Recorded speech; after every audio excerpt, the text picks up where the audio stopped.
Selamat siang, mama, bapak-bapak sekalian. Siang. Bagaimana kabarnya? Baik. Aduh, pantas saya lihat dari wajahnya ceria semua.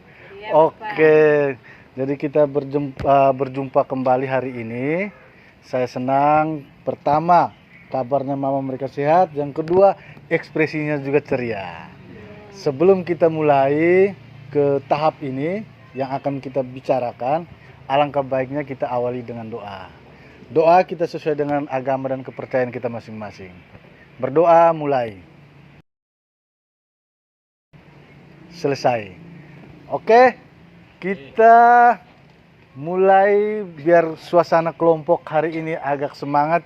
Bagaimana kalau kita mulai dengan yel-yel? Yel yang sudah biasa kita lakukan setiap kali pertemuan. Oke. PKH. Yes, yes, yes. Stunting. No, no, no. Oke, kita tepuk tangan bersama. Hari ini kita bicara tentang modul 3, sesi 3, langkah 2. Yaitu tentang bagaimana mendukung ibu hamil untuk menjaga kebersihan diri dan istirahat yang cukup. Oke, apakah di sini mama mereka ada yang sedang hamil? Ada. Oh, bapak. Ini ibunya sekarang hamil. Ibunya di rumah, kebetulan ibu tidak bisa jalan sementara hamil, sehingga bapak yang gantikan ibu. Oh, bapak menggantikan ibu karena ibu sedang hamil. Oke. Baik. Kita perlu memahami bahwa setiap ibu hamil harus diberikan kesempatan yang istimewa. Karena apa? Mereka sedang mengandung calon manusia masa depan untuk kebahagiaan keluarga dan masyarakat. Ya, saya berikan gambaran sedikit tentang suasana rumah. Jadi nanti dari situ kita bisa masuk lebih jauh. Mungkin ada bayangan rumahnya seperti apa, kita gambarkan di sini. Ibu Maria, kira-kira di rumahnya itu kita gambarkan di sini. Nanti saya yang gambarkan saja. Kira-kira dari rumah yang ibu tempati sekarang, saya gambar seperti ini, kotak segi 4. Ini depannya, depan rumah. Ini belakang ya Bu ya, otomatis. Ini ruang tamu. Apa betul seperti ini? Langsung sistemnya seperti ini. Tidak, Bapak, kami Oh, tidak. ruang tamu tuh bagi 2 lagi karena langsung buat dengan kamar tidur. Ruang tamu dibagi 2. Satu ruang tamu, satu kamar tidur. Terus di tengahnya ini WC, kamar mandinya sebelah mana? Dapurnya Ya. langsung di sini. Langsung di belakang, Bapak. Ini dapur. Terus WC-nya di mana, Ibu? Apakah masih dalam satu atap? Masih dalam satu atap. Masih dalam satu atap. Berarti sekitar tengah atau di belakang, Di Ibu? belakang, Bapak. Oh, di belakang. Berarti sekitar sini ya, Ibu ya? Ya. Ini WC. Oke. Nah, kalau di tengah itu Ada kamar satu lagi, Bapak. masih ada kamar. Oke. Berarti sekitar sini ya, Ibu ya? Ya. Kamar juga. Ini ruang keluarga. Ya. Oke. Ruang keluarga. Iya. Saya mau tanya dulu sama Ibu Maria. Kalau aktivitas semasa Ibu hamil putra-putri Ibu sebelumnya, aktivitas di rumah yang paling lama Ibu habiskan apakah di kamar atau di dapur atau di mana yang menurut Ibu? Di ruang keluarga, Bapak, karena ada TV itu biar kecil untuk nonton-nonton. Oh, lebih banyak di ruang keluarga. Kira-kira di ruang keluarga itu apakah Ibu sendiri atau bersama anggota keluarga yang lain? Kalau pagi nonton sendiri karena suami pergi kebun, anak-anak pergi sekolah. Oh, begitu. Oh, suami pergi di kebun. Ya, petani. Jadi Bapak Oh, ke iya, kebun, iya. bertani, anak-anak pergi sekolah, Ibu di rumah. Oke. Baik, itu dari Ibu Maria. Kalau Ibu Marta, bagaimana? Apakah konsep Dena rumah yang saya gambarkan di sini apa 11-12 atau tidak terlalu jauh dengan Ibu Maria atau berbeda? Berbeda sedikit. Berbeda sedikit. Berarti tidak usah dibuat gambar ulang lagi ya Ibu ya.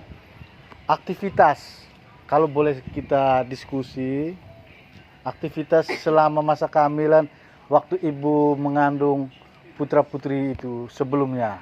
Kira-kira dari setiap ruangan yang ada, Ibu paling banyak habiskan waktu itu di ruangan apa? Ruang keluarga atau di ruang yang mana? Biasanya saya aktivitas itu di dapur. Ibu lebih banyak di dapur. Oke, Ibu di dapur. Terus setelah dari dapur, Setelah dari dapur nanti istirahat sedikit di kamar karena waktu itu kan masih hamil kan jadi capek. oh iya, jadi dari dapur itu yang paling lama durasinya. Iya. Habis itu Ibu lanjut ke kamar istirahat karena Ibu merasa kelelahan. Ya. Setelah itu kalau boleh tahu, Iya. Setelah itu tunggu anak-anak pulang sekolah baru makan sama-sama di ruang tengah. oke, jadi ketika anak-anak pulang sekolah baru berkumpul bersama. Iya. Baik, jadi ibu-ibu sekalian, saya sengaja bertanya seperti ini karena saya ingin mengetahui aktivitas ketika ibu sedang hamil itu apa, atau kira-kira kegiatan apa dan memakan waktu paling lama di ruangan apa, seperti itu. Karena membayangkan ketika ibu sedang hamil, otomatis ada perubahan fisik. Perubahan fisik ini akan mendorong ibu merasa kelelahan secara fisik, secara emosi. Maka kita perlu memperhatikan hal-hal tersebut supaya kesehatan ibu selalu terjaga. Dampaknya adalah janin di dalam tubuh pun tetap sehat. Seperti itu. Baik, ada pertanyaan lanjutan dari ini. Saya mau tanya, aktivitas ketika ibu mereka sedang hamil pada saat itu. Jadi mulai dari pagi, mungkin kita diskusi saja. Ibu-ibu tidak usah tegang, jadi hanya mengingat kembali aktivitas pagi, siang, sampai malam. Kalau Ibu Marta, kira-kira aktivitas paginya seperti apa? Bangun pagi, bereskan kamar, terus ke dapur, siapkan sarapan buat anak-anak dan suami.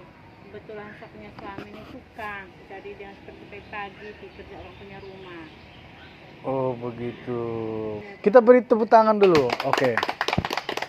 Baik, sampai di sini saya ingin sampaikan kepada Bapak, Mama sekalian bahwa aktivitas seorang ibu ketika masa hamil itu perlu mendapatkan dukungan. Baik itu dari suami sebagai pasangan hidupnya maupun dari pihak keluarga, bahkan harus mendapatkan dukungan juga dari masyarakat. Jadi dukungan yang kita bicarakan di sini adalah bagaimana mengatur ritme agar ibu hamil tidak cepat lelah. Itu. Yang juga tidak boleh kita lupakan adalah ketika masa kehamilan, ibu hamil juga harus menjaga kebersihan diri. Mungkin ada pengalaman di sekitar keluarga atau tetangga kita, ada ibu hamil yang jarang menjaga kebersihan diri. Alasan mungkin karena bawaan anak. Ada yang mungkin karena faktor lain. Tapi saya berharap ibu-ibu PKH sekalian yang ada di sini, kita tetap berpikir positif bahwa menyangkut kebersihan diri itu adalah hal utama. Dalam arti bahwa ketika kita bersih, kita telah menularkan suatu hal yang positif bahwa anak yang ada dalam tubuh pun akan terhindar dari penyakit menular. Yang kedua, ketika kita sehat, kita bersih, ketika masa bersalin, anak yang keluar pun akan terhindar dari penyakit.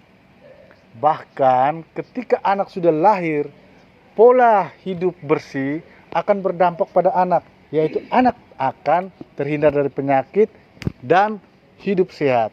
Otomatis ketika hal itu terjadi, kecemasan kita menyangkut stunting itu akan ditekan sebesar mungkin 100%.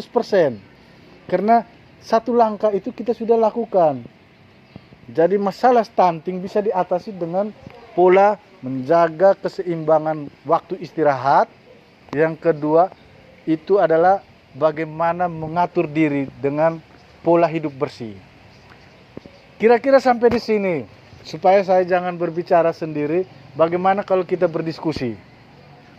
Nah, Bapak Ibu mungkin ada yang mau memberikan tanggapan atau pertanyaan atau apapun yang ada dalam pikiran Bapak Ibu sekalian.